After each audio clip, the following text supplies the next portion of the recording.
place că-ți provoc reumatism și apoi te încălzesc cu romantism. Aș vrea să te duc în insule pe mare, să fac cumva să-mi crească iarăși nota la purtare, că am fost absent nemotivat și spun că aș fi nebun să te pierd acum. Și-mi vine, baby, cât-mi dor să te iau iar la amor, să dansăm ca păsările în zbor ușor. Și-mi vine, baby, cât-mi dor să te iau iar la amor, să dansăm ca păsările în zbor ușor.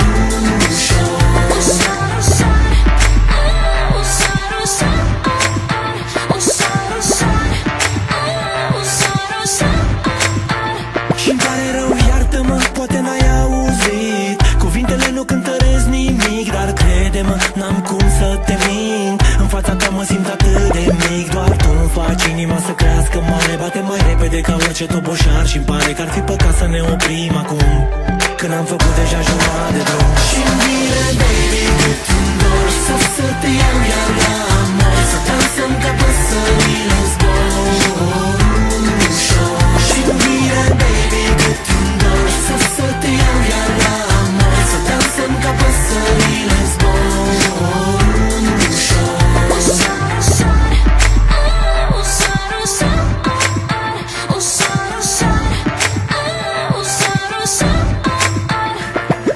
Știu ce simți când nu sunt pe aproape, stând până târziu în fiecare noapte. Mă aștept să vin și abia mai ții de ploape, gândindu-te unde-o fi animăluțul oare.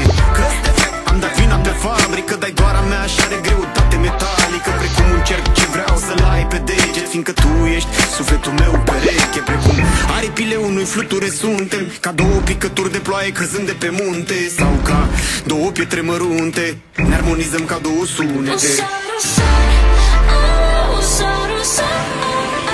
Și-mi vine, baby, cât-mi dor să te iau iar la amor, să dansăm ca păsările în zbor ușor. Și-mi vine, baby, cât-mi dor să te iau iar la amor, să dansăm ca păsările în zbor